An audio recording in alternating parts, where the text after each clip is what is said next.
Hello, Planeswalkers! Welcome back to the next episode of the Lotus Archives. As always, I'm Kava, How we doing, everybody? This is Jack. and this week we wanted to take a little sidestep from all the talking about recent happenings that have been going on in Magic through the new stuff coming out, Avatar, which we were talking about prior to the episode, wanting me trying to figure out my Toph deck a little bit more here. But this week, we want to talk about alternatives to some of the more popular tribal commanders. Yeah. So, there's going to be 10 tribes that we're talking about in particular today. Um, Feel free to skip to the tribe that you want to hear. Uh, but the 10 tribes are going to be pirates, angels, goblins, humans, Eldrazi, dinosaurs, vampires, zombies, elves, and my personal favorite, dragons. So, with that, I'm going to put right on the board, right at the start, the current most popular pirate commander. And according to EDH Rec, the current most popular pirate commander is Admiral Brass Unsinkable. So, Oh, yeah. yeah. So, Admiral Brass Unsinkable is 2 blue, black, and a red for 3/3 human pirate, and she reads, when she enters the battlefield, mill 4 cards. At the beginning of combat on your turn, you may return target pirate card from your graveyard to the battlefield with a finality counter on it. It has a base power and toughness of 4/4. It gains haste until end of turn. So, obviously, That's that's very good. that's pretty damn good. Yep. Um, She was the face commander for that pre-con that came out with Ixalan. mm-hmm. A So, very potent, strong bit of extra pirate support that we were longing for yes, when that came out. like Which I think is how a set like this, pirates seems kind of out of nowhere, doesn't it? Like when you expect maybe something like merfolk or maybe some other type of tribe or kindred honestly, themed deck to be in this 10 slot. Like I would have thought, I you mean, know, slivers, maybe, yeah, perhaps. I mean, Like my slivers aren't getting much love here. I'll be honest with you. I was surprised that pirates edged out merfolk. Right? Um, I don't know what happened there. I definitely think merfolk can be a little bit more powerful than pirates. They certainly Um, have the support yeah, and the things for it. like if you're I looking think it at, just comes down to the popularity thing. Like who yeah, doesn't love swashbuckling pirates? We had the Assassin's Creed stuff with the Black Flag cards. I mean, that's what drew me back in yeah, to playing pirates. I've always loved pirates and I've always loved those things. So I have a Kenway deck with Black Flag being being the best one. So when that came out, I definitely built that up, and I use Kenway hmm as the alternate card or the alternate command for it. But Brass is in the 99, and we can see according to Rec that Kenway is the second most played pirate commander, yep, and which it's is only by about pretty strong. 20 Yeah, it's decks. not. He's really close to becoming the top pick, which makes sense as he's the same mana cost, right? He's two in Yep. Grixis for human assassin pirate, which is great. He can do the assassin, synergies with it as well. Beginning of your end step, you make a treasure token for each tapped assassin, pirate, and or vehicle you control. And then whenever a vehicle you control deals combat damage to a player, you look at the top card of their library, exile face down, and you can play it for as long as it remains exiled. Yeah, it's So pretty good.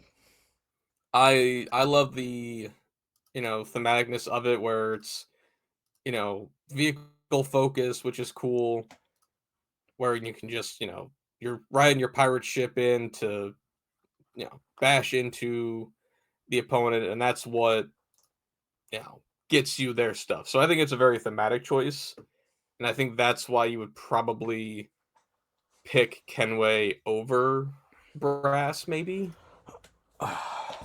I think to play a little more of that thematic, like pirates on pirate ships, Yeah. you know, I mean, if I was, swinging in.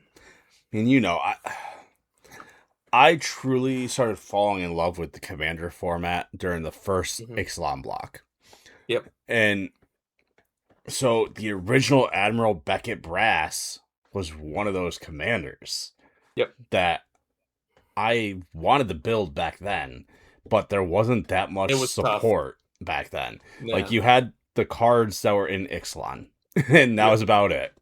Yeah. I know you went the Dino route because Dinos had much Yes. more love Yeah. for that, and I still tried to make the pirates work, and it just wasn't.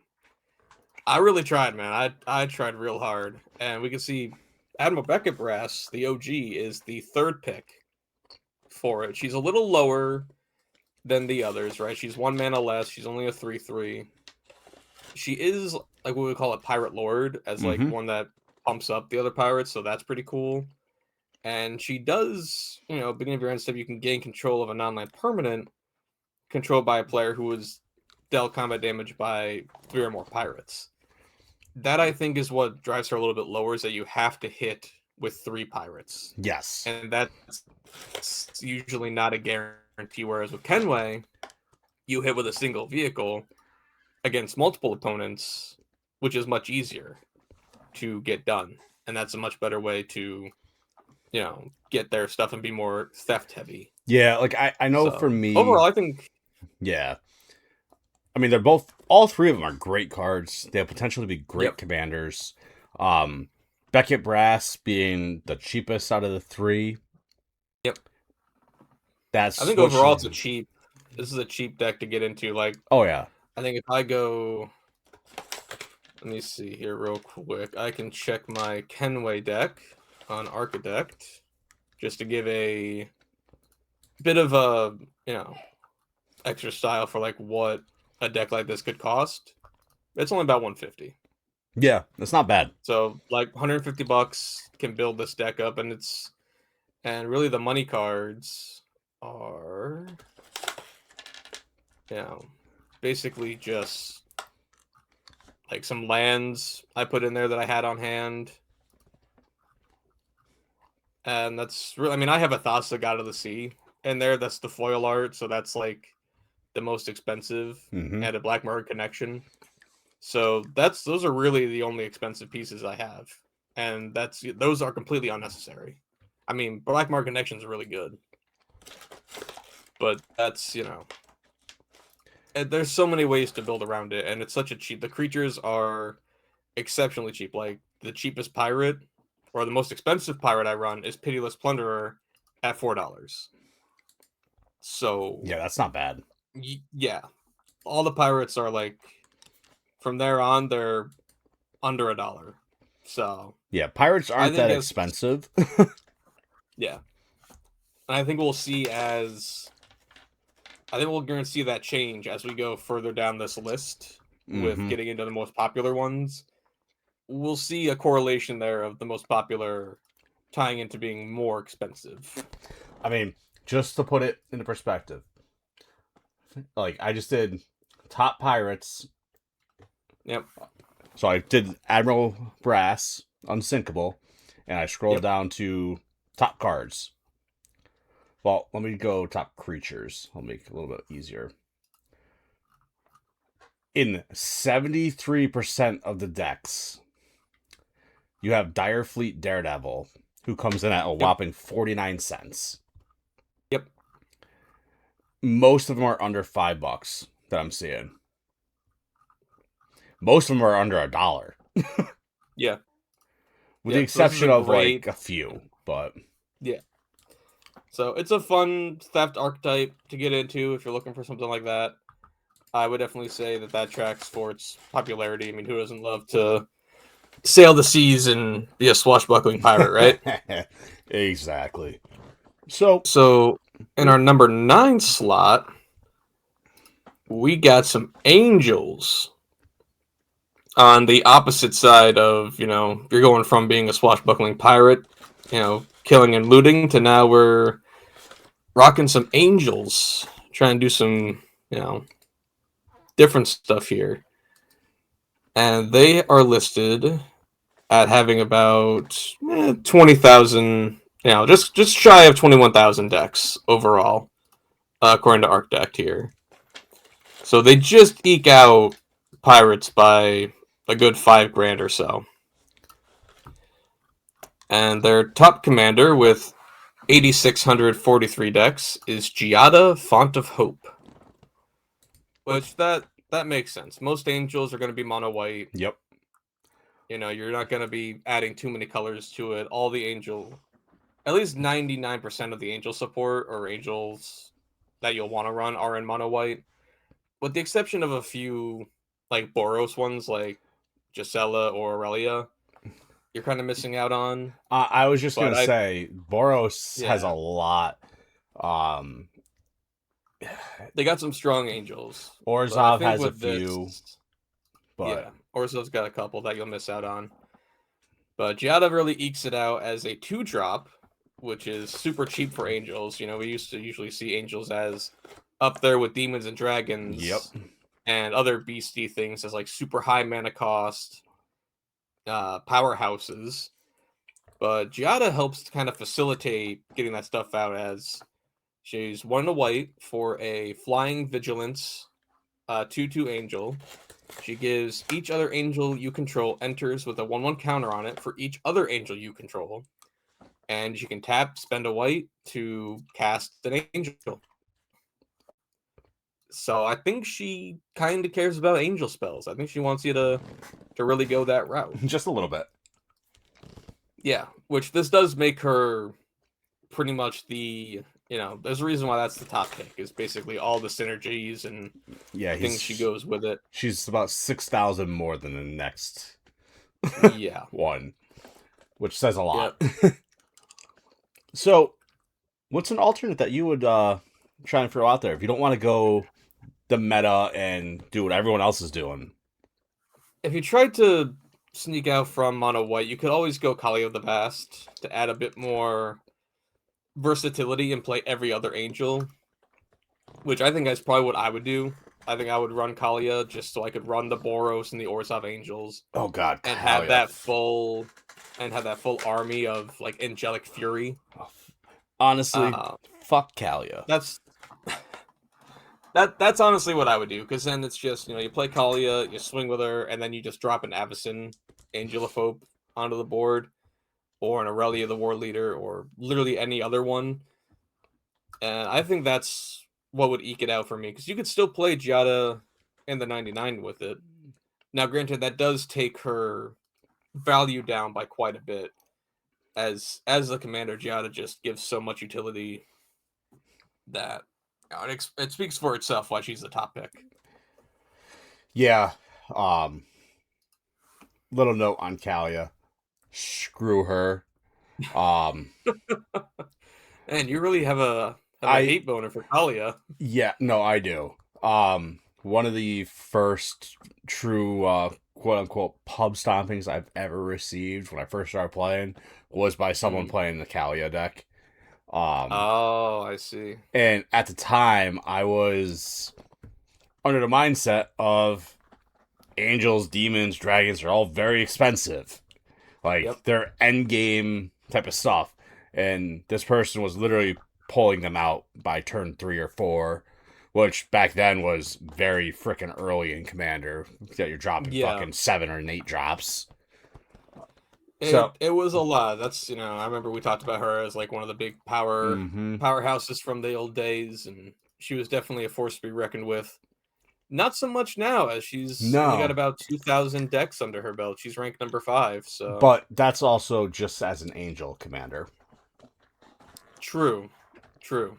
If we go up to just like any other stuff, you know, she's Yeah. marked differently. Yeah, if you go just the top Mardu commanders, she's got just about 32,000 decks. Yep, that makes sense, because you can do a lot with her. There's a lot of versatility with her stuff. But yeah, so for me, if I'm gonna build an angel deck, honestly, Kalia, seems like She's a she'd be good the pick. easiest way because you get black and red in there. Yep. You could go a different route by going like if you want to go 5 color, you can go Asika the God Tree. But as well, if you want to Yeah. go like a 5 color, if you want to go more of like a legendary creature focused. Yeah, and then you just focus on angels. That's not a bad idea. There No. are quite a good few other angels there. Like you got Sigarda, Font of Mm-hmm. Blessings, which is a nice Selesnya pick. Um, yeah, Sigarda's always been a good choice for things like that. So overall, angels are pretty straightforward. It's a different playstyle to pirates, and where it's more battleship style Yeah. focus with big beater creatures focused on the combat phase. You're focused on just swinging in, getting big value. Angels also tend to have a focus on life gain to keep yourself alive and just really focus on protecting themselves as well, giving each other indestructible and protection from things, and just pumping them up. They really work well in synergies together. Yes. So overall, it's a very strong. They're very strong kindred tribe style deck. Yeah. So after Angels, sitting around 21,500 decks built, we have the Goblins. Gabo boys. And We love to see them. unfortunately for Goblins, half of that 21,000 is just from Krenko Come Mob from Boss one alone. guy. He really is just the only pick, and everybody, to no one's surprise, Krenko Mobboss is still the reigning champion of the Goblin deck. He just is.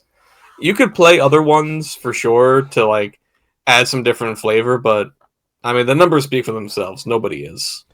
Yeah, I mean, Very few people. Every other deck, no other deck for Goblins even breaks the 1,000 deck no. mark. I mean, Like Wart Boggart Auntie comes close. she does, if you want to Close play to Rakdos. 1,000. She's like, I don't know, 53 away. She's pretty darn close. But she's good. She's, a 4-drop as well, so 2 in Rakdos. She's got Fear, which is kind of cool. And what is it? She get at the beginning of your upkeep, you can return a goblin from your graveyard to your hand. So little goblin somewhat style reanimator is pretty good. Keeps your gobos coming around, and they're all really cheap too. I think that's the Yep. terrifying part of goblins is they're all so cheap that you can just keep the ball rolling on them. Yeah. And And the way they swarm the board is just I hate them. I hate goblins. I hate goblins so much. and like I have a Krenko deck myself. Yep. Um I literally think I spent less than $50 on it. Oh yeah, they're Um cheap mana value wise and they're cheap money wise. It's one of the easiest decks to get into.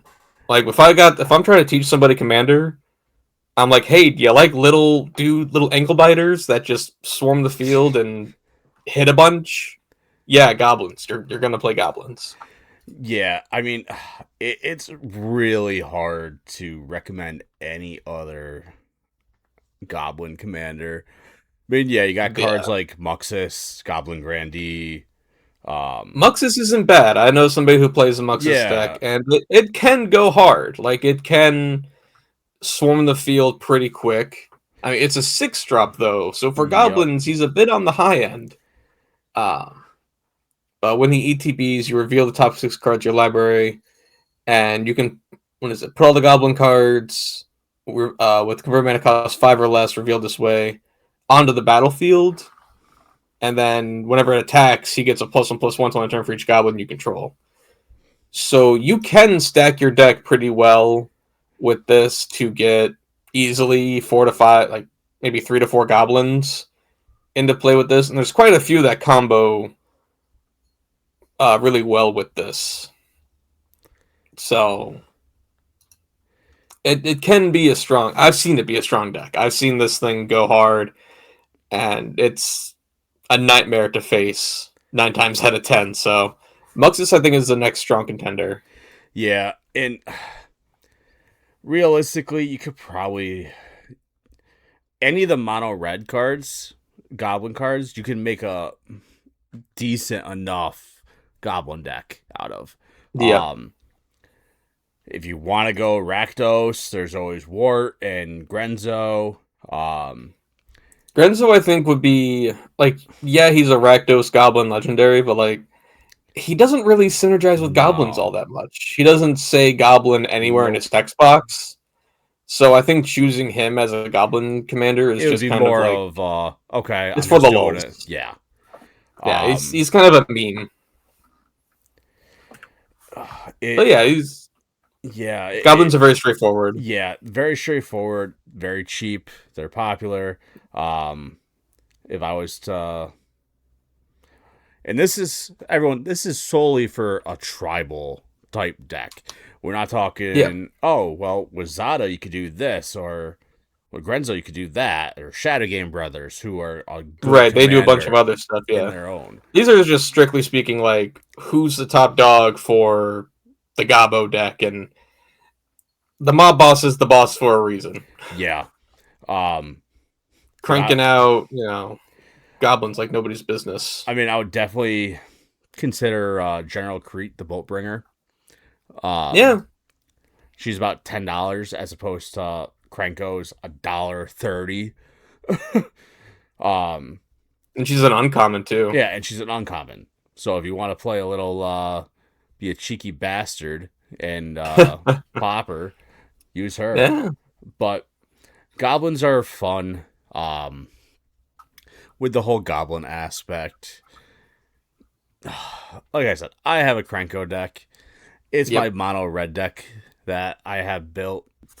Realistically, I'm probably going to end up not necessarily retiring it, but taking it out of my what I call my core 5 of my strongest decks.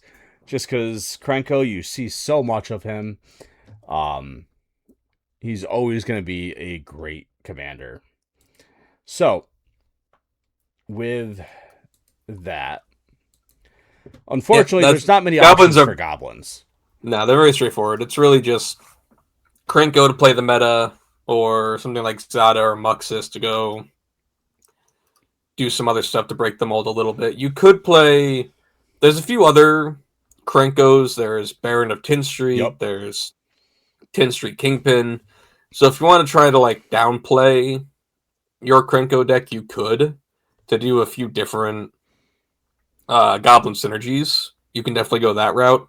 But ultimately, yeah, Krenko's going to be your best bet, hands down. And we hate saying that, but if you want to play a goblin tribal, you almost have to go Krenko.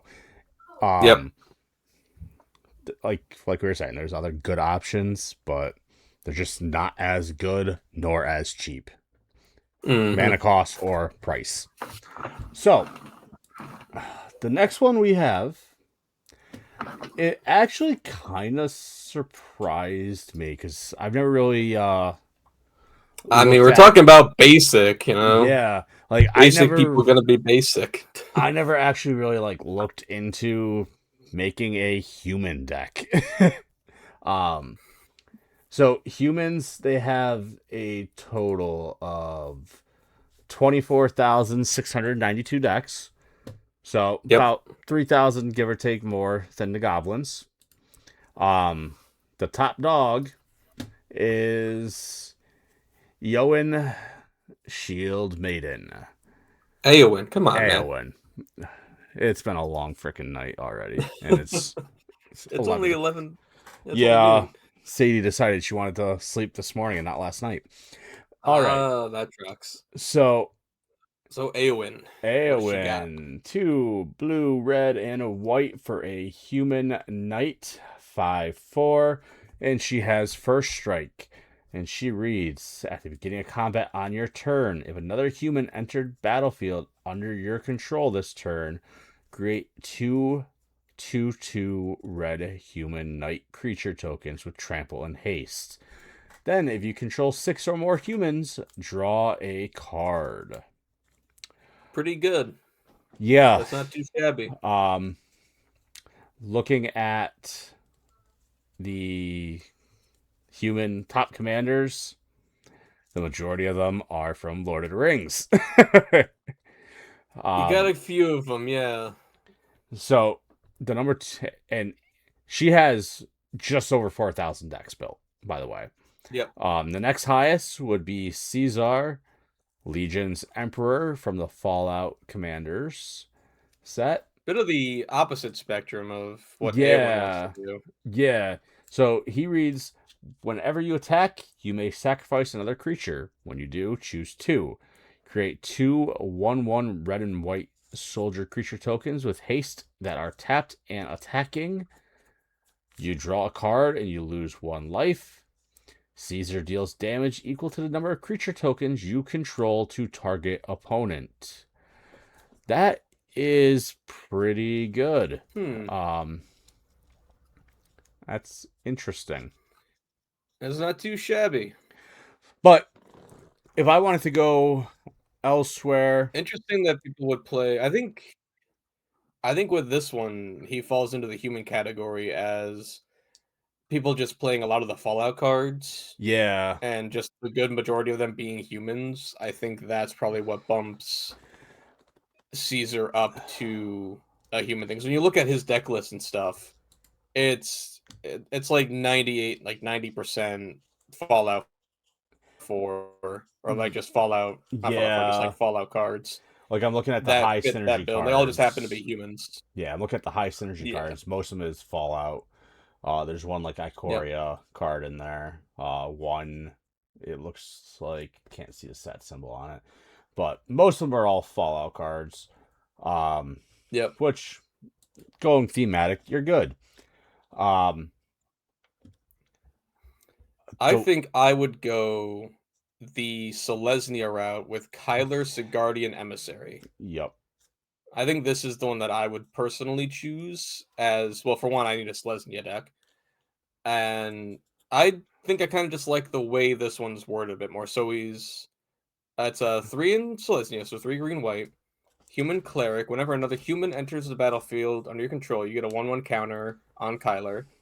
And then other humans you control get +1/+1 for each counter on Kyler.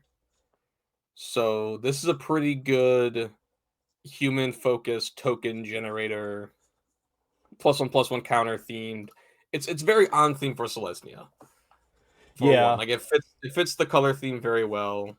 It does what that wants to do. It synergizes very well. There's a lot of good humans that go into that type of deck.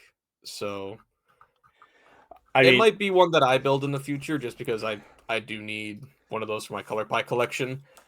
Yeah, Kyler, he's interesting. His only downside is that's 5 CMC. It's quite a 5 bit. CMC can be tough. But in green white, I mean the ramp is there. Yes. Ramp's there. I would immediately peg myself for Aragorn or Uniter. But Aragorn is good. But the way I'm building him, I'm not focusing on humans. The one that I actually like and is interesting, unfortunately, it's a little bit high CMC, so it wouldn't necessarily be bracket 3, probably more of a bracket 2. Yeah. The one that immediately caught my eye was Trin, Champion of Freedom, and Silvar, Devourer of the Free. This is an interesting partner one. I like these. Yeah, because I need a partner commander. I don't have one currently. I have one that's in the works for dinosaurs, which we'll talk later. But this one's interesting.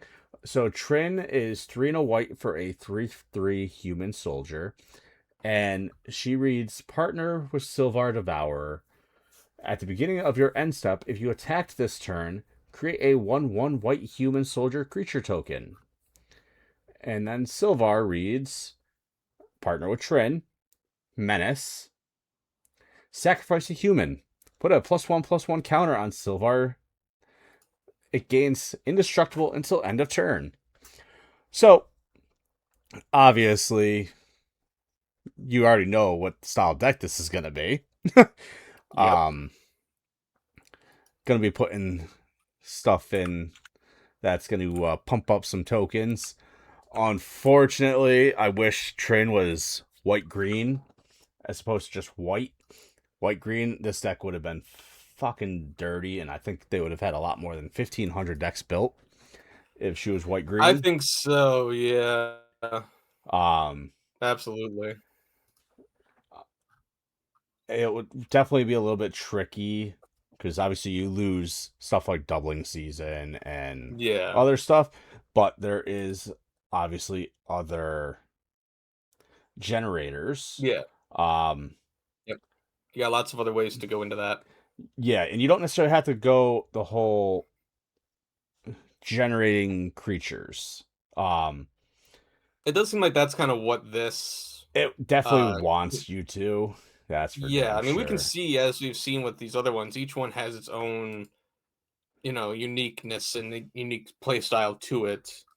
And I think we can easily see that the humans want to go wide, right? Yes. There's so far they've been all about making tokens. They've been all about pumping each other up and supporting each other, and that's kind of where humans get their strength. Similar to goblins, is that they like to amass their big armies and have their big all out battle, which I think is what probably draws people to like Eowyn or Yep. Kyler or like these type of commanders, is just to help to play that like headcanon and that thematic scene in your head of like the Ride of the Rohirrim or like just some epic fantasy battle of just humans charging in to do their thing, and it's very thematic and cool. As basic as humans are, Yes. it's I don't think there's anything wrong with playing them, and I think they have their spot as I think they earned their slot here as number 7. I could probably see them maybe getting up there if they got some. I mean, they have plenty of support already. Like, there's enough human cards to fill a whole quarry, but Yeah, I feel you like know, with the humans, it's a lot of times the commanders themselves, with the exception of a few, mhm. they want you to do other things instead of tribal. Right? Kyler is probably the one exception that I'm seeing. Like Yeah, even Caesar could do other things. The one you mentioned, I think, could also work with non-human creatures, right? exactly. That they care about humans, or do they just want like Sylvar aristocrat style? Sylvar cares about humans. He wants you to sacrifice a Oh, human to okay. him. And Um, Trin makes humans, yes. so So you throw in like a yeah. So that Mondrak. one, yeah, You throw a Mondrak in there, and it definitely cares about humans if you're playing it correctly. Um, hmm but it's more about for sure. getting Sylvar as big as you possibly can and just Yeah, eating fucking face. yeah. Um, I think humans can hold their own yeah, too against most of these, with a couple exceptions. yeah. They seem to be fast enough to where they can get the job done pretty well. I don't know if humans will be able to compete against some of the top ones, but I mean, this next one they might struggle with a little bit, as we've seen in the lore. yeah. So the next I'm quite one, fond of this one. yeah, this next one, it's probably my Number 6. yeah, fucking A. I do not like these guys. They have just about 26,000 decks built for them. Mm-hmm. I say I don't like them, but I've been meaning to build one. um, Yeah. you have the It's the Eldrazi. Eldrazi. Yeah. Yeah. So, Big Eldritch horrors. We yeah. love big Eldritch horrors. So, obviously, the highest rated one, or most decks built, it doesn't surprise me considering No. there was a commander deck built around them. Yep. Before the commander Having a deck, precon definitely yeah, helped. I think. Yeah, having the precon built certainly helped with this one. before that pre-con, the definitely it was a completely different ball game. Um, I used to I'll see tell a you the lot. best bet that we had way back when it was just like the main Eldrazi Titans and only a few things from the Battle of Zendikar. It was Rakdos, Lord of Riots. Yeah, That was your big guy. That was the one that I would see played the most. Was either him or Animar, Soul of Elements. yeah, That I can that see those are that. really your only picks. It was Um, just trying to reduce them and play them for free. That was it. Before the colorless, wasteland like waste decks came around, or before that land was made, before the other stuff, it was just Animal or Rakdos. That was it. Those were your choices. yeah, I mean now you got guys like Joda, which you can freaking Yep. cast these guys for 5, Yep. which is absolutely fucking insane. Casting Yeah. someone like Ulamog for 5 mana. So you can do it with Morph on the Boundless too. Yeah, Morphon does the same thing. Yeah. Even does it better because it's only 7 colorless to play Morph on, so it's just Yeah, yeah. you don't have to worry about mana. Right. But so the top one is Ulalek. I probably mispronounced that. Yeah. Um, I think Ulalek is about right. he's definitely interesting, and there's a reason why he has almost 3,000 more decks built than any of the other guys. Um, Yep. if you were to build one today, who would you build around? You know,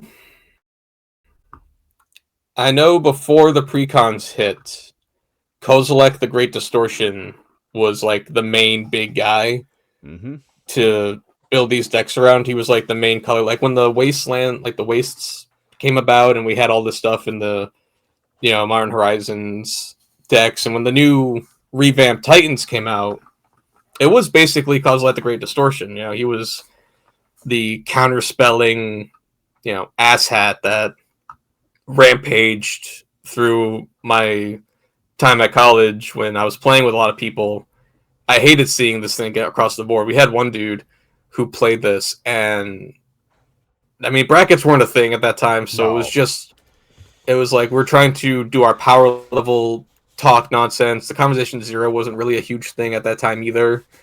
So we really just played whatever we wanted against whatever happened. Yeah, and that kind of And this dude was like, yeah, this guy was dropping out, mana crypts and mana vaults and chrome boxes and shit like that, and just throwing down stuff that he got this commander out by like turn 3 and just completely dunked all over us. It it was rude. It was a rude time. I mean, he's a 10 mana commander, but you dropped him out so quick with yeah. all the fast mana that. But I think that's the struggle with these. I mean, it used to be a struggle to make a colorless deck, but now it's you know not really that difficult. But No, also, I think the popularity of these newer Eldrazi, at least 2 of them, the Ulalek being 5 color, definitely helps in getting more versatility with the newer Eldrazi we saw with, the one Innistrad set where they invaded Innistrad and like their whole mm-hmm. time with that, where we got the colored Eldrazi. I think that definitely helps. He also really does well with, whenever you cast an Eldrazi, you can spend 2 colorless, and then you copy all the spells you control and copy all other activated and triggered abilities you control. So the fact that this dude is just out here making copies of everything you're doing, it's kind of insane that he's just out here copying and making more of these Eldrazi, and then also doing their activated and triggered. So he's doubling up your ETB effects on top of what other stuff you might have. Which a lot of these Eldrazi have that. A lot of them have Oh, activated triggered abilities that go off when you cast them or when things happen with these spells. So it's a very potent, strong deck that definitely sees a lot of good play. But they have a lot of root effects. They have a lot of Yeah, It's it's it's right up almost there with Slivers, I think. honestly, I'd rather play Slivers than Eldrazi. Then Eldrazi, yeah, that's crazy. That's a crazy take right there. But I think it's right. I think Slivers are losing their edge I think the biggest thing to an is extent here. we haven't seen new Sliver cards since we saw Not the really. one The one in Edge of precon that we Eternity. got. Not even Well, there that. was the Edge of one sliver Eternity. card from Edge of Eternities, yeah. And that made me Which think even then it was like it's a good card, but yeah. But looking at what the hell? Oh, where is it? There. Like looking at Slivers, you have one, two. You really have 4 commanders you could choose from with Slivers. You and it's could, all 5 color. yeah.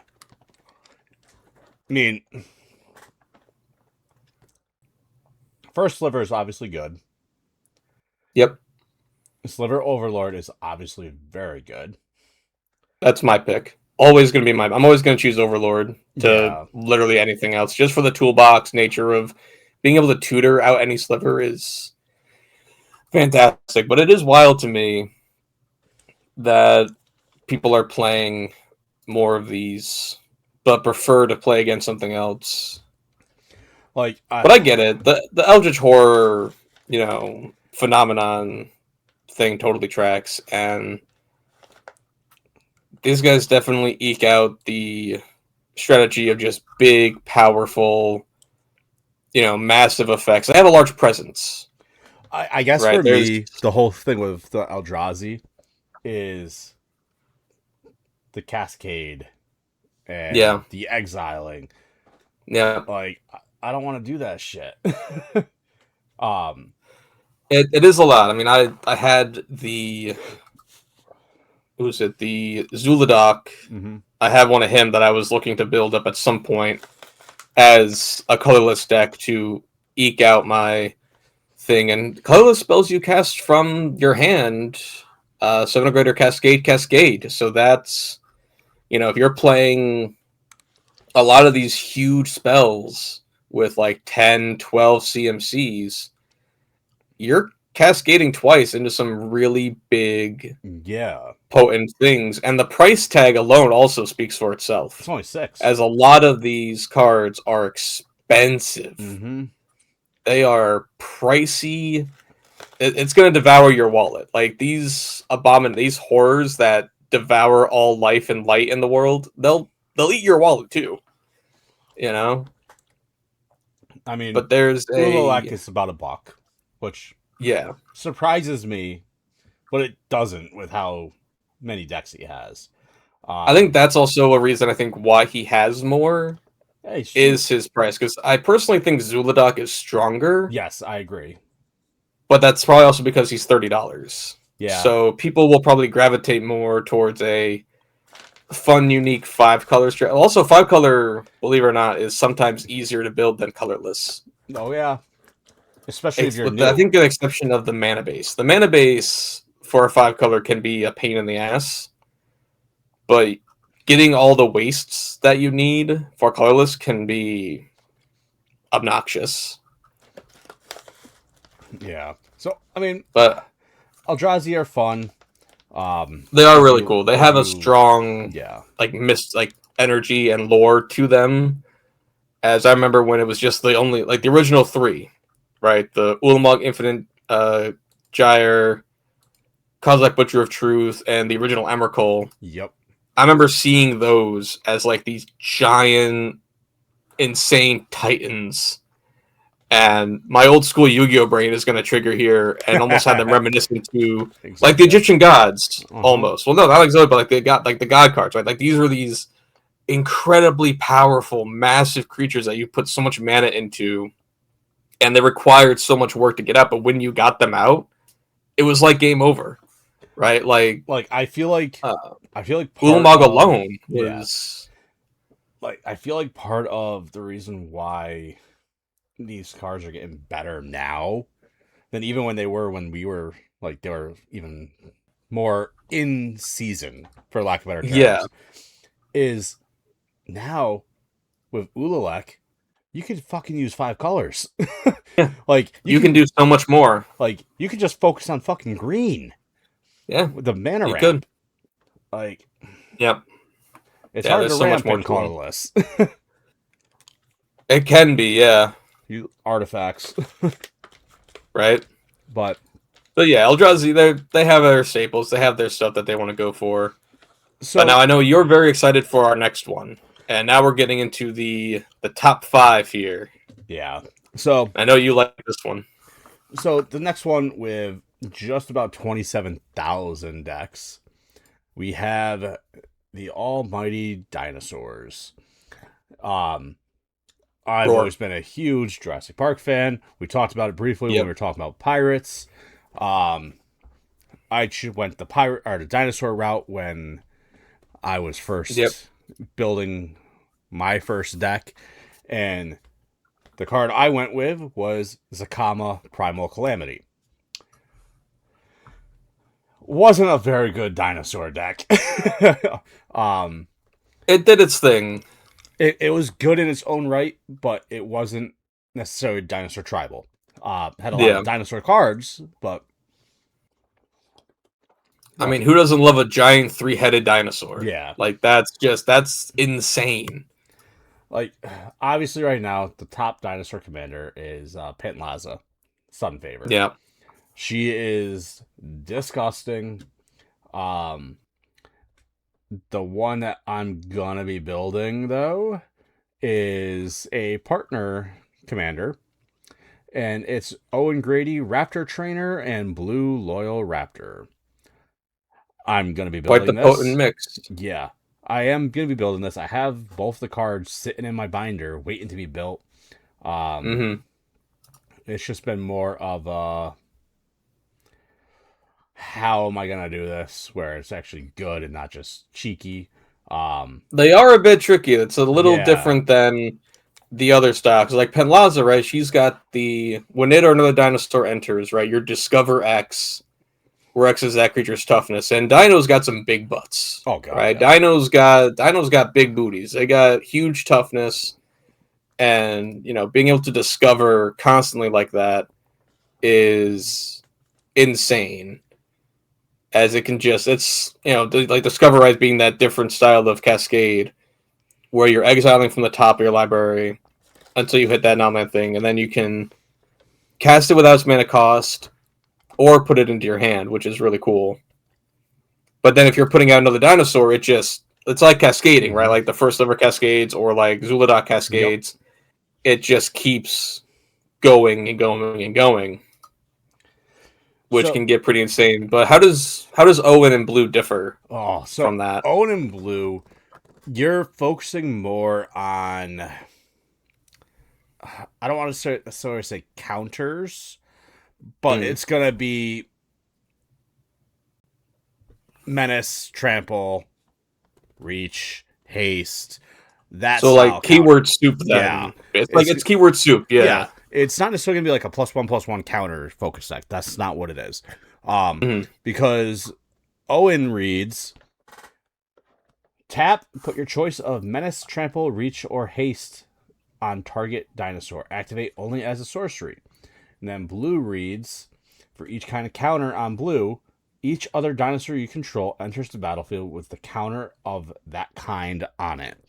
So essentially, you give him Menace, Trample, Reach, and Haste. Every dinosaur that you cast immediately comes to the battlefield with that. Welcome in with those, yeah. I'm building this thing up, so pretty much all my dinosaurs come in with flying, so I can compete against freaking dragons. It doesn't give flying. No, it doesn't. I have to figure out a way to. You'd have to find a way to do that. Now I know the films that these guys are from were definitely not the most beloved of the Jurassic Park franchise. Oh, see, being the Jurassic World ones. I can't say I thought they were okay. Them. I thought they were all right. I thought they were unique. I mean, yeah, I haven't seen the newest one yet. I did. I've seen all of them. It's bad. It's The newest one is bad. that I was It's honestly when it came out. What was it in September? It came out. it. I thought it was last year, Was it shit? or was it this year? I don't know. Time is warping around me. I don't know. It We got regardless. the freaking It came out at a time when, or Jurassic World Rebirth. That was the last one. Not good. Very it bad. Came Stay away. out July 2nd. Quick side tangent. Yeah. Oh, okay. So Came out earlier July this 2nd. year. So obviously my wife was very pregnant at the time. We weren't going to see any movies. I will watch it eventually, but up to you, bro. There's way better ways to spend 2 hours of your life, though. See, but anyway, so I like the idea of Owen and Blue. Like, I think it's cool that they focused on him training Blue up, and then Blue just like passing that on, or like inspiring the other dinosaurs to do it. So it's a very cool thematic deck to build. I've always been privy to Gishath, Sun's Avatar. Gishath is fun. This was always like the one that I looked at as like the creme de la creme dino, as you know, it's 5 in Naya, so it's 8 mana for this thing, which is beefy as hell, 7/6 with vigilance, trample, and haste. And I've always loved when they get keywords that match their color, like vigilance for white, trample for green, red for haste. I've always loved when they give creatures those extra things to reflect their nature. But whenever Gishath deals combat damage to a player, you reveal that many cards on top of your library and put any number of dino creatures from among them into play. That's absurd, man. Yeah. You slap this down for 8, you swing in, hit for 7, top 7, any number of dinos, like that's incredible to me. Yeah, Gishath, she's disgusting. It's like a fun. I mean, it's still battleshipy, right? I think dinos are still going to be, they're on par with like dragons and angels and those type of huge emphasis creatures. They're going to be definitely more expensive. Which is part of the reason why I was looking at like Owen Grady and Blue, because I could focus more on just on those two, as opposed to bringing all these other dinosaurs in if I really wanted to. But I don't know exactly how I'm going to do it. And you'll have a good like choice set of dinos. Like Gruul has some really good dinosaurs. There's some really fun blue ones that you can like the Mesosaurus or like the, because like you don't see blue dinosaurs in the other ones, which I think that's going to be a really cool thing to see. As like playing Naya, you do get shut out of a few other, dino options. So I think that'll be cool. I'm excited to see it. Yeah, it's definitely one of the next decks I'm building up. But dinosaurs are always fun. When I built my Zakama, let's just say I was just learning how to build decks. It won a lot of games time for frame. me. It won a lot of games for me. But looking at that deck list that I had back then, I'm sitting here as someone that knows what they're doing now. I'm like, why the fuck would I have done that? Just the power. And the sport was early too. There's been a lot of power creep to make these better, which we've certainly seen, based on like what used to be the top dogs of certain archetypes and have now been replaced by just newer, better, stronger things. Yes.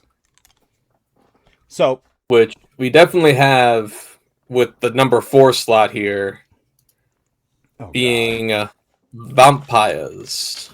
So now we're breaking into everything above this is like 30k and above index. Like these are all the ones that break the 30k ceiling and they just go further beyond all of that. And who should be at the top slot for vampires than none other Edgar Markov? Yeah, rightfully so.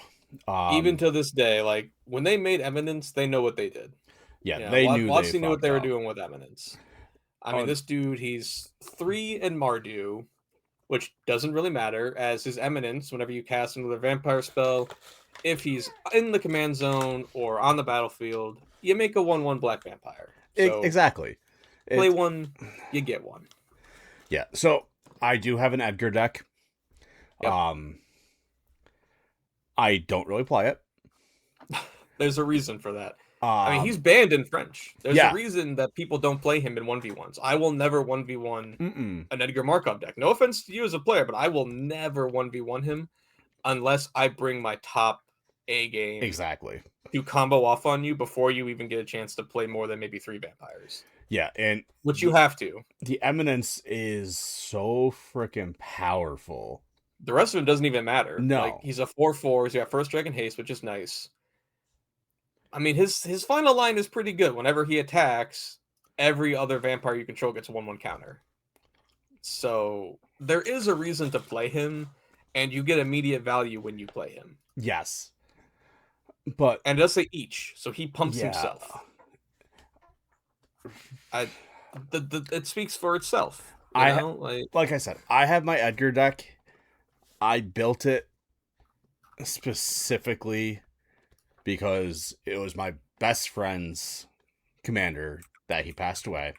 I have his personal card that was his, and I have his deck list in it. I will never change that. Which, looking at it now, besides being Edgar, I could make a lot of edits and make the deck a lot faster and a lot better, but I'm not touching it. Yeah. So just for the lulz, I decided to go look up so he was the precon, right? He was way back when we had the Eminence, Kindred style precons. Yeah, it was the Cat, Wizard. Yep, Cat, Wizard, Vampire, Dragons. This was back in 2017. And if you wanted to go to TCG player and pick up this deck as stands right now, just an easy $400. The deck is solid too. Oh yeah, out of the box it's great, but $400 after shipping and tax, you're looking at maybe like $412. Yeah. No, thank you. Up until I'm good.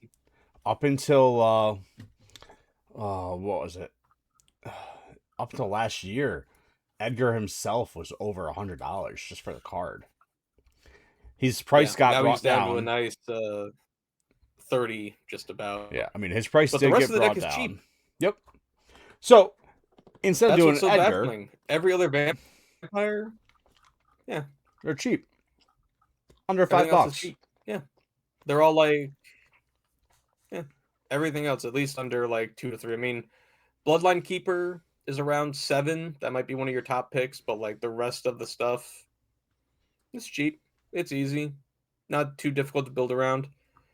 So if you didn't want to be an absolute menace on the battlefield, you could play a few other choices. For the BG3 fans and the Baldur's Gate fans out there, we could play Astarion the Decadent. And honestly, Astarion is always fun to have around.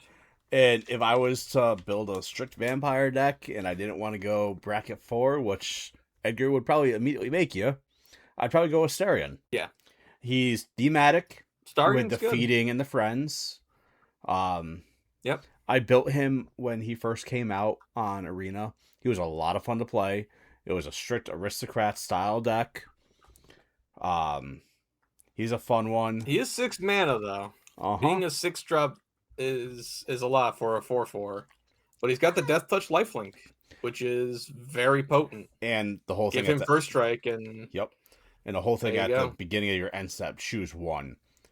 Target opponent loses life equal to the amount of life they lost this turn, or you gain life equal to the amount of life you gain this turn. It's very good. Yeah. That's very potent. Yeah. That can end some games. Oh, yeah. But there's options. And the keynote, I think, there is that he doesn't have to be on the battlefield during the life loss. No. So you can play him in like a second main phase or something after you've dealt combat damage, after you've done a bunch of other things.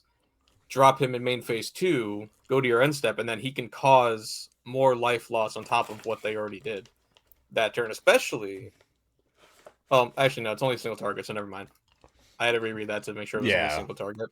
But yeah, it's still really good. That's still a good way to take somebody out. Yeah, I mean, there's other ones you could go. Oh, girl. Cool. Angry baby. I just spit out your bank.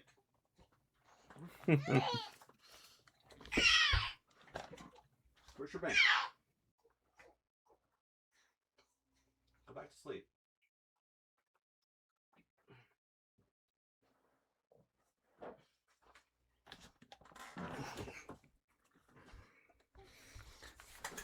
All right. So obviously, there's other ones you can choose. You got choices. You can go to straight Rakdos. Rakdos. Yeah, Streffen. Mara Progenitor is a good choice.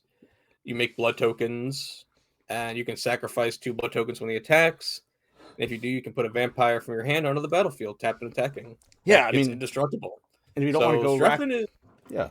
You don't want to go Rakdos, go Orzhov with either Astarion or Elenda. But Elenda is very good. At the end of the day, vampires are going to be good regardless. Yeah. Everybody loves vampires. Most of them have Death Touch. You're not going to go wrong with any of the vampire commanders. Just don't play Edgar unless you don't want any friends to play with you. Or if you're like looking for the top tier. Like if you want the meta build is Edgar all the way. All right.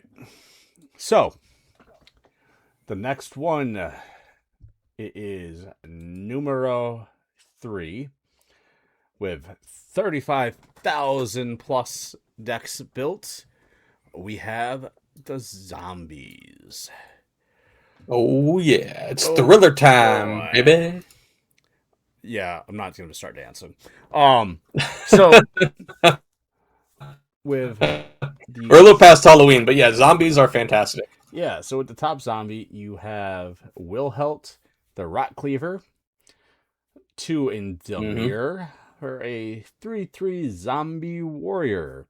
And he reads, whenever another zombie you control dies, if it didn't have decay, create a 2/2 black zombie creature token with Decayed. At the beginning of your end step, you may sacrifice a zombie. If you do, draw a card. There's a reason that pairs why he is so good. So good. Yeah. So, as you know, I did have a zombie tribal deck. Yep. I took him apart. Mostly because I had people not wanting to play with me. Zombies are a very potent strategy. Like, anyone who's a fan of The Walking Dead or just loves like old-time horror, Raising the Dead. I mean, you know me, I've always been, the fun necromancer lover, so... Oh, you know just as well as I do. Yeah. My zombie deck was Raising a zombie deck. No, it wasn't. Now, for the most part with zombies, you're mostly going to be tied to Demir or Mono Black. Yeah.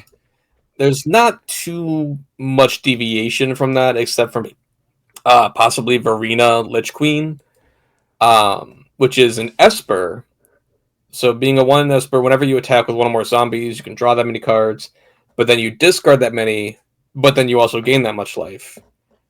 And you can remove cards from your graveyard to make a zombie token.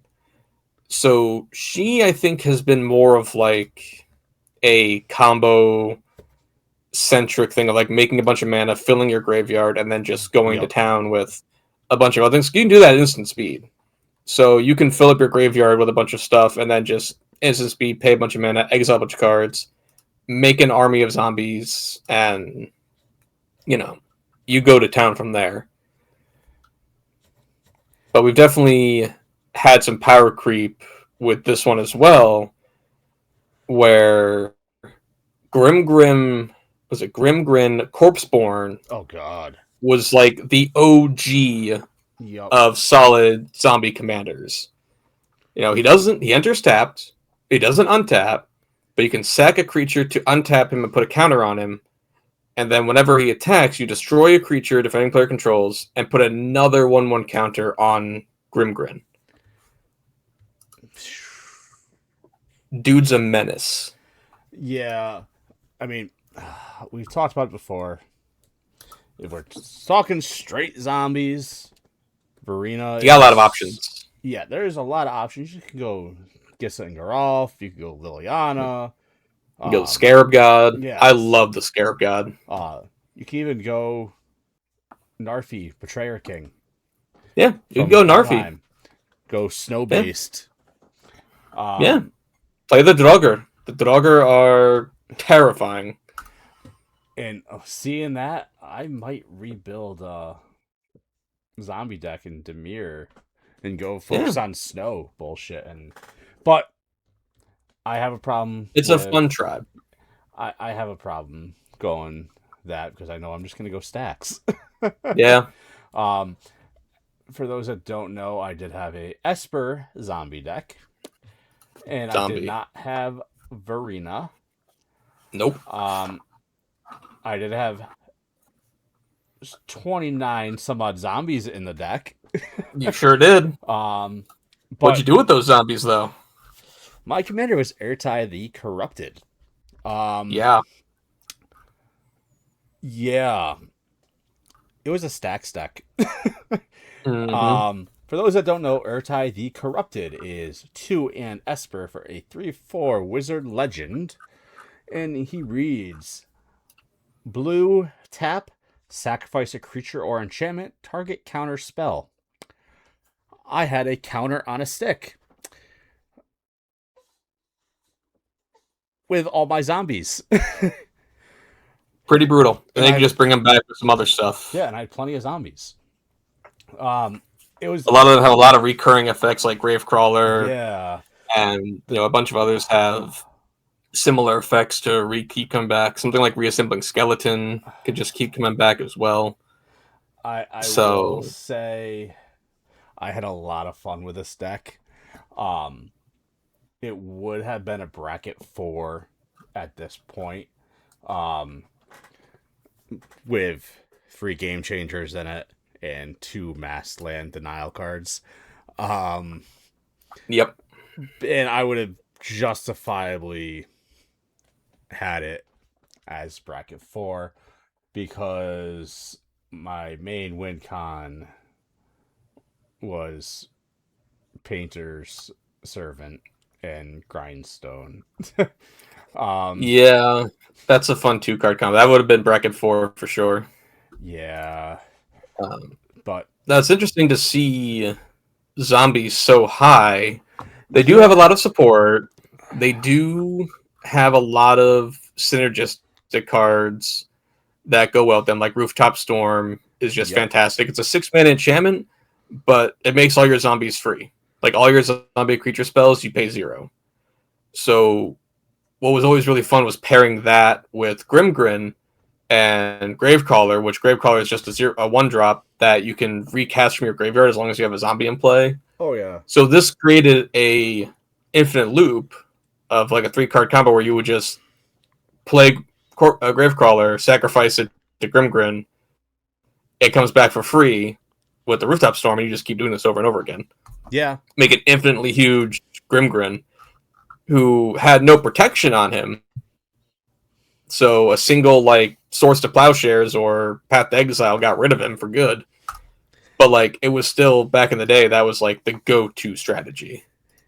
But you can yeah, still do something similar with Wilhelt or any of these other ones. You can still do similar stuff, and it's I personally have the Scarab God as each opponent loses X life at the beginning of your end step, and you scry X, where X is the number of zombies you control.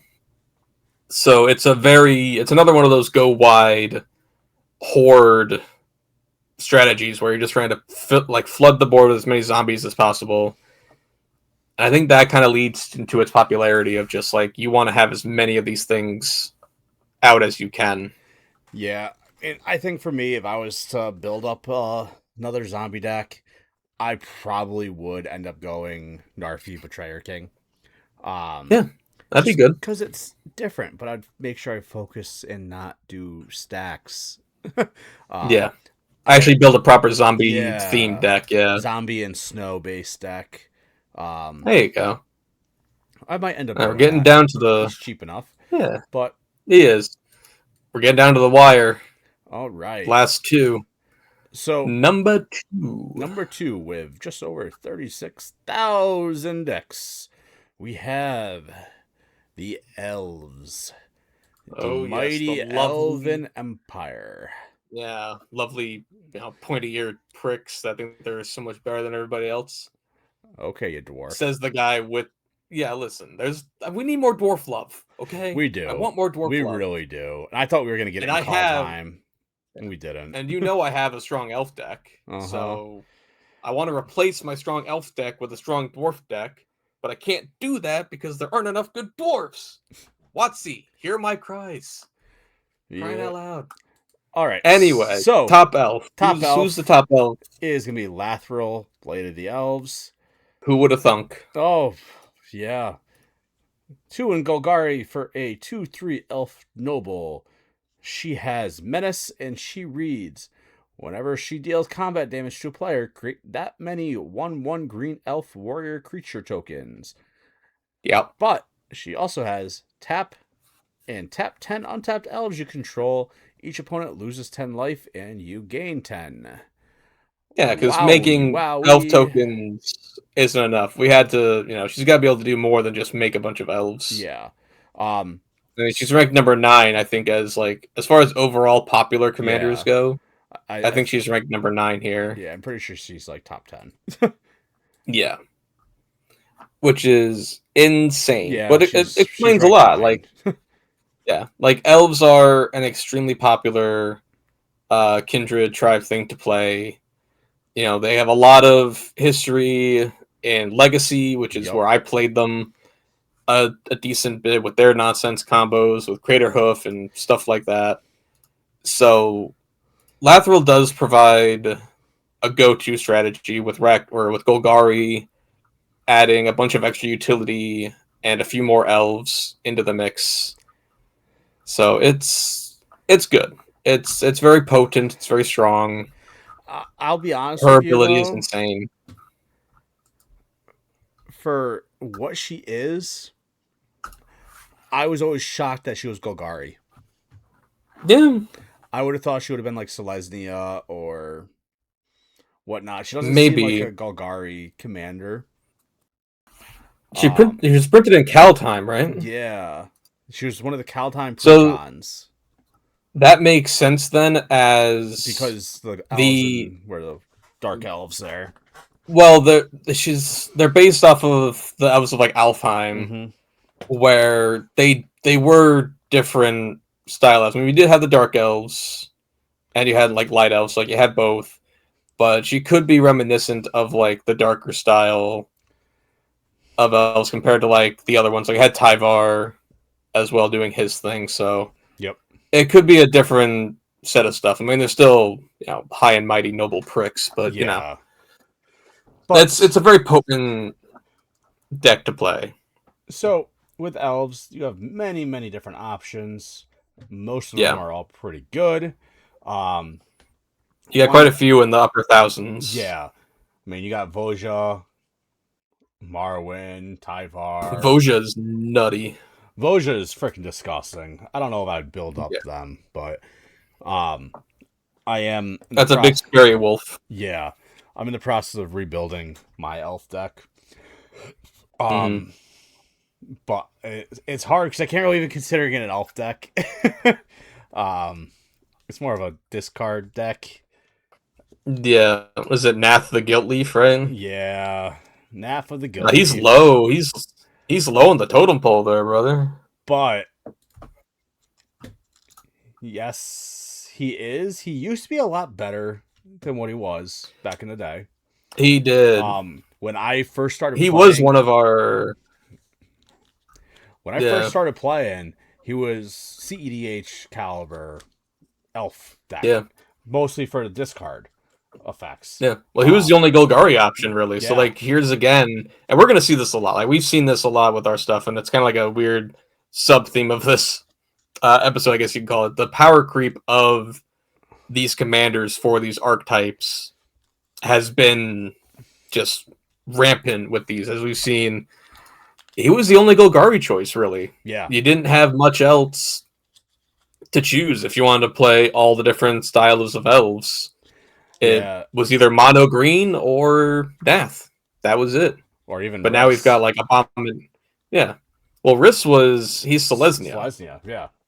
So he wasn't even Golgari to begin with and other stuff. So like, but now you've got Abomination of Llanowar, Tyvar the Bellicose, Lathril. You could even go with Galadriel now or Voja to play other stuff. So like, there's so Yeah. many options nowadays for elves. I'll still play mono green though. I mean, realistically, when I build, I am going to be rebuilding my NAF deck up. It's just a matter of when, Yeah. because I do have a mono black deck that no one likes to play against. As much as I love her, and I don't want Yeah. to take her apart, I'm probably going to. Um, Yeah. just because I don't want to be hated off the table. That guy. Yeah. Yeah.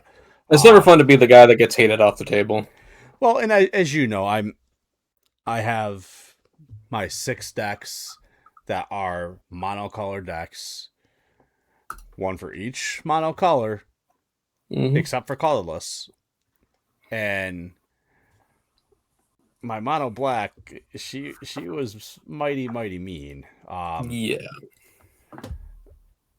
But for those that don't know, it was Turgrid. Of course. But Turgrid is rude. I'll probably end up taking her apart and changing my mono black one. Yeah. And when I take her apart, because I focused on discard and sacrifice mechanics, I will probably put most of those in towards Nath and focus more on a discard deck and building up an army. Yeah, which again, that's another thing that Elves really wants to do is what makes them so good is their mana generation and their very cheap mana costs. Mm-hmm. I have the Azuri the Renegade Leader, which would be my pick for a good alternate card. I know I've talked about him in the past. Oh yeah. And you just like, and any elf deck can really do this. It doesn't matter if it's Golgari or whichever, but this is like probably the strongest pinpoint of elves, which probably makes them so popular, is just the speed at which they can pop off and the limited amount of resources they need to do so. As I think Elves probably has the highest number of mana dorks out of most other like kindred type things. Like they can, I've done this, I've seen other decks do this where you can keep a 2-land hand, even a 1-land hand with most elf decks and still, pop off and still go for the win and still get your game plan off the ground. And I've even done crazy games where I've had 1 land the entire time, but still be able to do everything I needed to do to get a Crater Hoof on the board with 12 elves and close the game out. Yeah. Which is probably the absurdity. Like, that's the absurdity of the elf deck, is just how resilient they are and how self-sustaining they are in their methods and how they operate. I mean, Christ. Priest of Titania alone. Yeah. That's every elf, too. She'll make a mana. Each elf on the battlefield. Yep, every elf. So if you've got someone else playing elves, or if they've got a thing that turns their stuff into elves, you count that too. And it's insane. And they've got so many ways to tap and untap them and do other things. And you can play. We have new lands now that act as Gaia's Cradles. Oh my god. Which can go hard, like, Bright of Itlamok and the new Avendo land. So that Avendo land, I fucking love it. Yeah. I think I pulled one of those. I got to see what I did with it. But yeah, so stuff like that just makes elves incredibly potent, which rightfully earns them the number 2 slot. Yeah, for sure. Like it's very clear and obvious why they're number 2. Yeah, you'll be seeing a high power NAF deck from me in the future here. Sweet. So the number numero 1 uno, to no surprise of anybody, is Dragons. Dragons. We love dragons. Dragons go burr. So the top dog is obviously going to be the Dragon. Yep, Papa Dragon himself, the big bad father to all.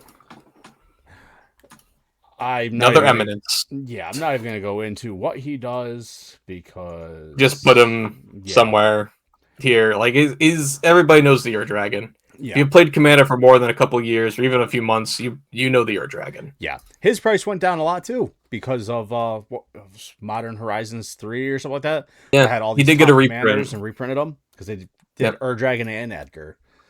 yep. Um, So so down to $30 now. yeah, my my dragon commander that I love so dearly is Miram Sentinel Worm. Um, yeah, She's the second pick for a lot of those. So Ur Dragon Sin Pretty at a little at quite over 12 grand, 12K decks.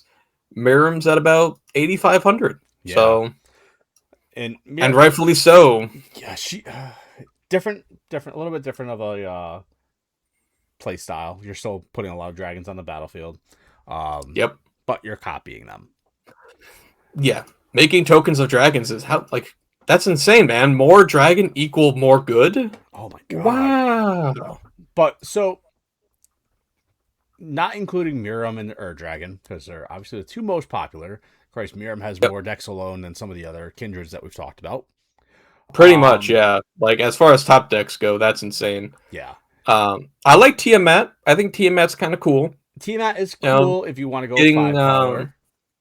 yep, she's the next best option for 5 color. I think we talked about Sign of the Ur Dragon was one top pick for dragons way back in the day. I currently run Uranai of the Unwritten. Okay. Can probably see a bit of a theme with like my pick for dinosaurs and my pick for dragons being I like the idea of when I play the big commander and like when she enters or attacks, you can look at the top 8 cards and just put a dragon into play for free. Yep. You know, I love the idea of just being able to, you know, get an immediate value out of playing the commander and then going to town with something else. It does strike me a little bit odd that she's got less than 400 decks. Yeah. Uranai kind of right in the bottom of the barrel there, which is That kind of does surprise me. strange Um, for a new. We got her this year. Like she's brand new. yeah. We got her a Tarkir, Honestly, and the only it's thing I can think of is because it's the high CMC. I mean 8 mana is 7 mana is a lot, yeah. Yeah. But But you've got Miram is 6 and Ur Dragon is like 9. So yes, but Ur Dragon has the eminence. yeah, Ur Dragon does have eminence. And Miram Miram has the ability to copy any dragon spells you play. Yeah. And whereas Urani, whenever they enter attack, you can put one dragon card onto the battlefield. So, great card. Yeah. I'm planning on putting her into the 99 of my Miram deck. Yeah. I'm just trying to find you know, a slot for her. yeah. Well, I swapped them out. I swapped them around as I wanted something different than Yeah. the next. I know we both played Miram when she came out. And I'm definitely not doing. Like, I used to have the Ur Dragon was my main pick, and even recently I also looked into Karthus, Tyrant of Jund. Yeah, we were talking about that earlier. Which this dude was the top pick for dragons about 10 or so years ago. This was your guy. He was the top dog before Ur Dragon or any of these other ones came out. He's a 7-drop for Junds, like 4 and a Jund, flying haste. When he enters, you gain control of all dragons, and then you untap all dragons. And other dragons you control have haste. So it was always funny to play in a mirror match with 2 Karthus decks. It was basically a battle of who's going to play their Karthus first. It was a nightmare, to say the least. But it also helped against theft decks. Yeah, so I see it helping against theft decks. Playing a Karthus deck now, unless you're it's playing not worth someone it. Yeah, unless you're playing someone that's playing dragons. Yeah. It's not gonna like it's a funny gotcha against another Ur Dragon deck. However, I think the reason why he's not up there as like he's really low on the totem pole for commanders is you don't want to telegraph Yeah. that as your commander, which was the issue back in the day. Is you would just have that there, but unless you played something like Sign of the Ur Dragon, then it was a little bit different. However, it's nowadays it's like you don't want to have that, out there for all to see. You want to kind of keep it hidden in your 99 as that option to play against them. We have a lot more theft decks that exist these days Oh my too, god, I think. yeah. There's a ton of theft decks nowadays. I used to play a couple of them. As you can see, a pattern theft stacks kind of hard to play at an LGS. But dragons are fun. Everybody loves dragons. Dragons are the coolest. They're the most fun thing. I think if we look at an Ur Dragon is number one in popularity of all commanders. This dude has eked out the top slot from all others.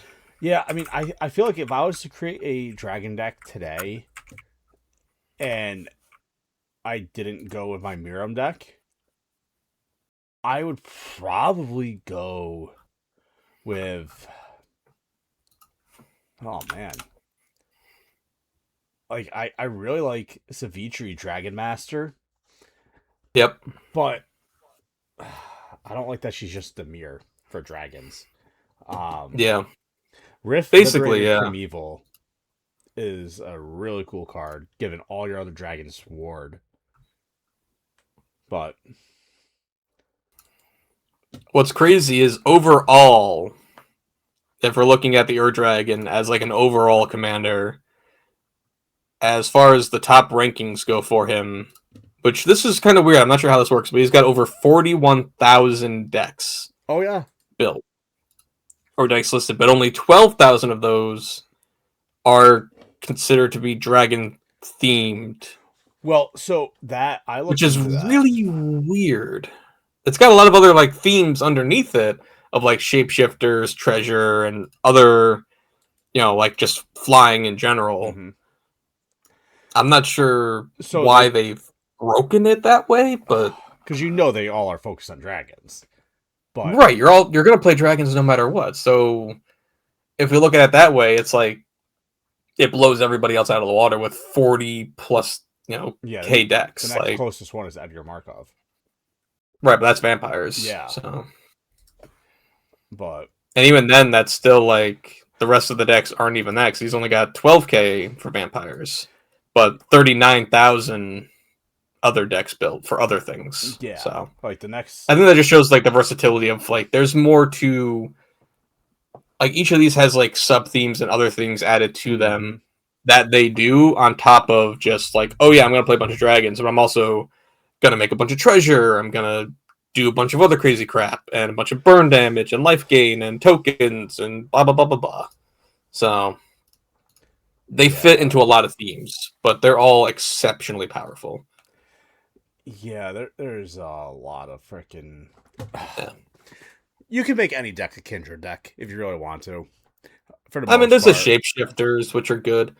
I've always liked these. I like the archetype of like just I'm the vampire guy, I'm the zombie guy, I'm the human dude, I'm this, I'm that, and it added a personality to the player and the cards, I think, which I pulled over from my Yu-Gi-Oh days as a kid. Yes. So I mean now, like for me personally, like I used to be the dinosaur guy. I showed up at the table with my dinosaurs. Yep. You're the dino dude. But now I'm looking at when I build my decks, I have one Kindred deck right now. And that's my dragons. But I have more decks that are different differently themed and all that, yeah. Artifact decks. I'd rather be able to build around a theme than opposed to a single thing. But like a single creature type. Yeah. Yeah, that makes sense. I think we differ a little bit on that one, but that's good. But it depends on who I'm playing against. If I'm Right. in a group and we all say, you know what, let's all build a tribal deck. Okay, let's do it. But all right, let's see.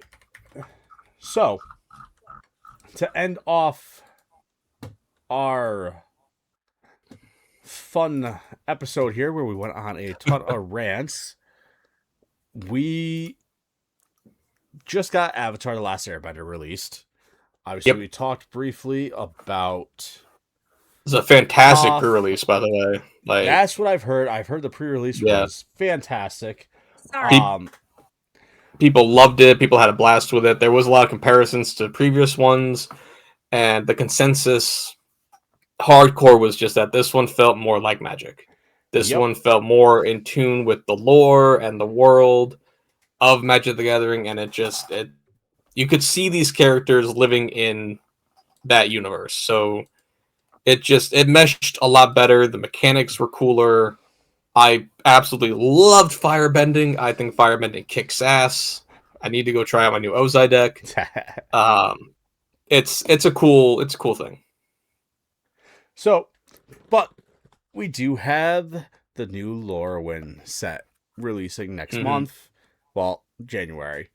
Yep. So a couple months. Spoiler season should be kicking off probably around the holiday season. Yeah. I'd assume is likely what they're waiting for. So we'll see that probably Yeah, it's releasing at the end closer to of the next couple of January. weeks. Um, Yeah. we do have a few spoilers already, which I know we've talked about briefly already at previous episodes. Uh, Yep. Obviously, Kifkins are back. We're going to be seeing a lot of merfolk and fairies in this set. I love the Um, Merfolks. Merfolk needed more love too. I'm still working on my mono blue Merfolk deck. yeah, so Sig has already been proven that they are coming back. Yep. Sig is good. I Um, like Sig. we're getting a cool theme of Lorwyn and Shadowmoor are now the same, and it Hmm. kind of like the cards themselves are shifting. Yeah. Um, like you have Urdu, Carrier of Dawn, Hmm. and you can transform them into Izilu, Carrier of Twilight, to focus on like the Shadowmoor aspect. Oh yeah, it's like flip flopping, like the dual Yeah, aspects of like the light or the dark side. Okay, I like it. it's gonna be pretty interesting. Yeah, Um, and then it's gonna tie into the Strixhaven students and stuff. yes, Like they're probably going to Lorwyn to figure out why it's that's happening. happening, maybe, or like they're gonna try to learn from the natural world of that. That's cool. I think this is gonna be Yes. a unique one. So we're getting Painlands again. Um, Yep. getting 1, 2, 3, 4. So we're gonna get Golgari, is it Selesnya, Rakdos, and White Blue. Um, but after that, we don't have much information. Um, Mm. we are getting a 2 commander decks. One's a 5 color one. We're obviously getting play boosters, and Yep. we're also getting standard legal decks, precons. We're getting 2 of Oh, those. okay. They're bringing those back. All right. Yeah. So we're getting 2 standard legal precons. Used to be a lot more than that. They used to have like 4 or 5 of those in older sets, but it's cool to see those make a comeback. Yeah. So let's see, where is it? We're getting. Yeah. So, oh, what the I don't know. Clip there it is. All right. So we're getting the commander decks. Mm-hmm. We are getting theme decks, which are going to be 60 card standard legal decks. So with those, we are seeing one with angels and one with pirates. Okay. Pirates And might be cool. yeah, I'm interested for the pirates one. I want to see a set list before I go and Yeah. pre-order it. Because if it has stuff that I can actually use, great. Because it isn't, is it? Um, the angels are in Selesnya. It looks like the picture on the front for the angels one. It looks like it's Giada. It's hard to tell. That tracks. Image is a little blurry. The pirates one, I don't recognize it. It looks like some fish dude. But we are getting a new product called Draft Night. And essentially it reads You can pick up a draft night product and start drafting with friends right away. This has everything you need to host a Pick 2 draft event for 4 players, including basic lands, tokens, and even a collector booster to give away at the end. Our first draft night product will release alongside Lorwyn Eclipse, and they plan to release draft night products for each tabletop Magic set next year. Interesting. I don't know how well it will sell. I mean, I guess if you want to play draft, do a sealed event with your friends, could be fun. Yeah. If I had 4 people that all wanted to play, I would consider it. But because it comes with 12 play boosters, a collector's booster, 90 lands, 10 tokens, and a draft insert. That's pretty cool. Yeah. That could be a fun thing to like have a bunch of people like put in the pot and all that. Yeah, exactly. Like do a big buy-in for that. That could be fun. Yeah, and cards you draft, you keep, type of thing. But regardless, that will all in all, I think we got some cool stuff. Yeah, we got some cool stuff coming up. I'm looking forward to the holidays here. But for now, that is all That's all we got. And thank you guys all for watching. Like, comment, subscribe, tell all your the cool friends. Stuff. If you're interested, or don't. We're not your dad, so can't tell you what to do. So no, I'm not. Do what you like. Have fun. But with that being said, as always, be good. Take care, everyone, and we will talk to you guys all next time. Have a good one, See ya. guys.